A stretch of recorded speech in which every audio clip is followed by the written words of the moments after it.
Good afternoon, everybody. This is Trey getting in touch with you from Japan. Today, I got some more good news for you. We get to look at Costco stock. Costco has been like one of my favorite companies for a long time in terms of like shops I like to go to. Today, we're going to look in and see, is it worth buying the stock? If you already have the stock, should you think about selling it? Should you think about adding it to your portfolio or not? So please stick around. And also, before we dive into it, if you have a moment, please hit the like and hit the subscribe button down below. That would help us very much to keep providing this kind of content for you going into the future.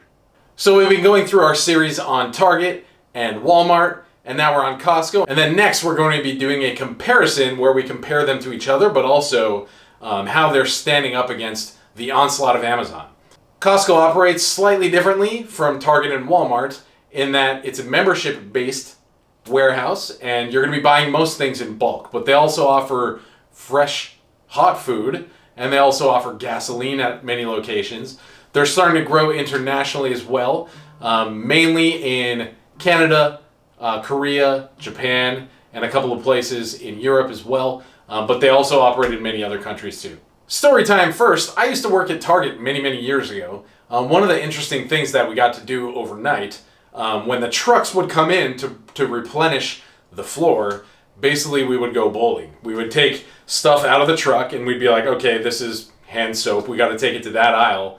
And they would go around the store with huge pallets full of stuff, but in some cases it would just be like one bottle of hand soap that would need to go over there. Or, you know, kind of like a shelf full of hand soap or whatever food or whatever it was. And we would take it off these carts and we would just bowl it down the aisle till it was generally in the area of where it needed to be. And then somebody else would come in, open the package, and manually fill up the shelves and stuff like that. We called that bowling, but because there's so many hands involved along the way, that raises the costs associated with that. One of the neat things about Costco is that they just have huge pallets and they just bring it on the floor and then people buy it straight off the pallets. That's one of their strong points, and that's how they keep their labor costs down and their store efficiency up. Costco is also really well known for having great benefits packages, taking care of their employees, higher pay than most other retail, as well as really good prices on things like gasoline and super cheap and pretty delicious hot dogs too. I want to go through a quick list of some of the really surprising statistics that helped me to get a good idea of how Costco is doing recently. Number one that was really surprising to me was that 90% plus of their members will automatically re-register for another year. That means that people are quite loyal to Costco, and once you become a member, you're really likely to stay on a member. That's super good for Costco because those membership fees are where they get the majority of their margin, but it also gives them a good idea of how much they need to be growing. If the company knows, okay, the number of members isn't really going down, maybe we should add another store in this city, that really makes forecasting into the future really quite easy, you know? They're also improving their credit card offerings, and they can use this combined with their membership card to kind of get an idea to make customer profiles. Okay, Bob over here really likes these kinds of things, and he comes in and spends about this much per visit, about once a month. And when a company has this kind of knowledge and they can track how their customers like to work, they can further refine their offerings, not only in store, but increasingly online as well. They are now holding more than 100 million memberships throughout the world, and this rate is generally growing at about 1% per year. In comparison to Walmart and Target, 53% of their sales are made up of food. And one of the really interesting things we learned about in the previous videos, click up here if you want to see more, is that customers are generally more loyal to supermarkets than they are to other types of retail. And so if you're always in the mode of, you know, I got to go to Costco every week or every month to get these types of things because I know it's super cheap there always and I need it in bulk anyways, you're going to be going into Costco, you're going to be renewing your membership fee, and you're also probably going to buy a lot of other stuff while you're there. Another way that Costco stays on its clients' minds is by offering gasoline. A lot of their stores offer gasoline, not all of them, but it makes up about 10% of their annual sales. That was in 2019. And, you know, you got to fill up your gas every week, 2 weeks, you know, and so you're like, got to go to Costco. And then you're like, I'm at Costco, I might as well get a hot dog while I'm here. Wait, I might as well get that new wall unit. And while I'm at it, I might as well get that new TV, you know. And so you get that domino effect. And that's actually how they use their hot dogs as a loss leader. They're like losing money every time somebody buys a hot dog, but generally, in most of their store layouts, you got to go all the way through the store to go get a hot dog at the end. And so you're like, oh, I'm here, I might as well buy that, that car wash stuff or whatever. And another interesting thing about Costco is that even their cheap stuff is kind of like $6 or $8 per unit, and more expensive things can be hundreds and hundreds of dollars, including like beds or furniture or power tools or things like that. So offering that gasoline, even if they're not making high margin on it, keeps you in their store and keeps you moving towards their other high margin stuff, but most importantly, keeps you subscribed as a member year after year. Kirkland's signature brand is Costco's brand. They have like Kirkland signature, like everything. They have like underwear, they have like chicken, food, those rotisserie chickens that are like super good and cheap, like everything, and Kirkland signature sales makes up about 25% of their sales annually. Going back to membership fees, those make up about 70% of their earnings before interest and taxes, their EBIT, which is huge. The other competition doesn't have that. And so that's a really big way to keep that customer loyalty going, as well as offer really good prices. In 2019, we saw that about 4% of their sales were from e-commerce, but that's been growing. This year, it's already up 66%, which is really, really big. And that's a trickier proposition for Costco because almost all of the things you buy there are going to be really big and heavy. And generally, really big and heavy stuff is more difficult or more expensive to ship. I can order something on Amazon that's like this big and they'll just ship it in a little envelope. There isn't many things like that at Costco that are that small. Costco has been staying on top of the logistics associated with that as well, which is, boosting their online sales currently, and it looks to be that they're in a good position growing into the future as well. We all saw the headlines, the social media. Everybody was going to Costco when the sickness started up. Everybody's like, I need to get like this much toilet paper because everybody else is hoarding it. You go online, you see the lines like around the parking lot. You're like, yeah, I gotta wait 5 hours to get into Costco now. One of my concerns as a shareholder was like, is this gonna help sales or is this gonna stop sales? And what we ended up seeing was that because of that social distancing restrictions Costco quickly put into place, sales changed a little bit, but because of all the traffic restrictions we saw going on in the store, they weren't bottlenecked as much as I feared. Sales actually went up 8% in the US and 12% internationally. Generally speaking, Costco's margins are kind of like 3 to 4% over the year. We don't expect the sickness to impact that too heavily. Things aren't going to go, sky high, but also things aren't going to go through the floor either. But going back to the 90% membership renewal rate, one of the things I was thinking about is that they have raised their membership fees a couple of times in the last couple of years. And actually, they're on a schedule to do that regularly. I think it's every 2 years.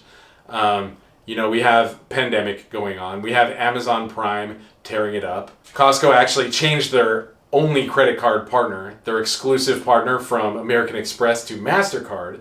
Even with all these changes, their renewal rates are still at 90%. So they're holding it down, and the people who are at Costco freaking love Costco. So what are we thinking about growing into the future? They currently have, I think, 780-ish stores currently, and it looks like they have plans to expand that in the coming kind of 10-ish years, about 30% up to 1,000-ish stores internationally. Here where I live in Japan, we've had one in our city for a long time, and they just announced that they're building another one on this side of the city, and that's going to be opening up next year. Everybody's like, yes, more Costco's, and that's Japan. One of the challenges they have coming up, though, is that their market saturation, especially in the US, but also in Canada, is probably going to be reaching limits soon where, it doesn't benefit them that much more to add new shops. But in places like Japan and Korea, that's going to be the new fight on the horizon. As far as the stock price itself goes, they've been in the habit of doing share buybacks, generally about 10% per year. And the management seems to be committed to that. That kind of brings an artificial demand, which will continue to raise the price of the stock slowly over the years, which is good for stockholders. But at the same time, it'll kind of bring an artificial demand on the stock. Let's jump into the price charts. and then look at some of the vital stats after that, and then I'll give you my opinion on whether Costco is a buy right now or not. Here we have the 6-month chart. You can see super dramatic waves, bottoming out at like 290-ish, all the way up to 330 where it's at now. Seems like this is kind of the highest it's ever been, which is interesting. Let's zoom out to the 2-year chart, and indeed it looks like, at least in the last few years, we are at a high now. Going back to the 6-month chart real quick, look at that at the end of February, and then again in March. We saw a huge spike back up and then a huge drop back down. I think that was probably connected to a lot of the social media drama that was going on with people being like, oh, look how long the lines are at Costco, this sucks, Costco's stupid, kind of thing. But yeah, going back to the chart, we've seen that they've recovered nicely. Let's step back out to the 5-year chart. Very good, delicious growth going on. Question is it too much too quickly? Let's jump into some of the vital stats. We have the market cap at 144 billion, just to give you an idea of how big they are. Current prices just over 320 with a 52-week range of 262 to 329. So we're almost at the highest it's ever been. GAAP EPS back from May when the quarter ended, $8.46. But check this out. This is the biggest warning sign for us. The PE ratio is almost 40 with a forward PE ratio of over 35. This suggests that the stock is probably overbought, is probably a little bit too expensive for what you're getting. Going on to the dividend stuff, quarterly dividend of 70 cents, which is nice, which is an annual dividend of 280. Annual dividend yield is 0.85%. Their dividend payout ratio is generally around 30%, and they have about a 9% growth rate. The 3-year dividend growth rate is 12.7%. The S&P 500 average is 12.9%, so not far off. Really good for a retailer. And again, take the S&P 500 averages I'm about to spout at you with a grain of salt because they're not all in the same industry. Every industry is very different. Return on assets here we have 8% versus the S&P average of 3.3%. Return on equity, a delicious and scrumptious 24% versus the S&P average of 12.6%. Costco has a very low debt ratio. Check this out. The long-term debt to capital ratio is 0.36. That's confidence inspiring. So what do I think about Costco as a stock to buy right now? I personally own a little bit of Costco, but I haven't been buying more as of late. It seems like, as mentioned in the PE ratio earlier, it's a very hot stock and it's very high, like very high right now for what it offers. I love the stock. I think it's going to continue to grow strongly going into the future. We can expect, 3, 4, 5, 6% growth going into the future, as well as their stronger dividend than other retailers. I think that brand loyalty, regardless of Amazon, regardless of a general shift to e-commerce, is going to be really, really key. That brand loyalty being at 90% plus is a huge thing, especially in these days where people are just kind of like, go online, find the cheapest store ever, buy, Having that membership system that keeps those loyalty rates up and the gasoline and all that stuff is going to be really, really big for Costco going into the future. Compared to competitors like Sam's Club, Costco is just doing a way better job in a lot of different areas. Yeah, as far as whether or not it's a buy at $330, I definitely don't think you should be jumping in with a load of cash at this point, but it's actually not a bad idea to kind of dollar cost average in. If you're like, I would like to own this stock long term, I would like to start taking advantage of the dividend, I'm going to just buy a share right now. And then, maybe add one every quarter. And as the stock kind of trends back down, start buying more and more. I think Costco is positioned to be doing really well internationally in the coming years, and their e-commerce looks promising as well. I'm going to be kind of trending into it, dollar cost averaging into it over the coming months and years. And it's one of those stocks that I'm just never going to liquidate, I think. As far as a particular price target, I feel like if you were able to get stocks kind of in the 270s, 280s, that'd be pretty good. That'd be pretty solid. But if you can get for lower than that, it's just kind of like, start loading up. And if you're back down to like 220s, 230s, which it probably will never be, then it's kind of like, yeah, get more, get a lot, please. Please do this for your future and your children's future. Anyways, that's my thoughts about Costco. I would love to hear your thoughts. I would love to hear your opinions. Are you in it? Do you like it? Do you want to get more? Let me know. Looking forward to hearing back from you guys soon, and have a great day.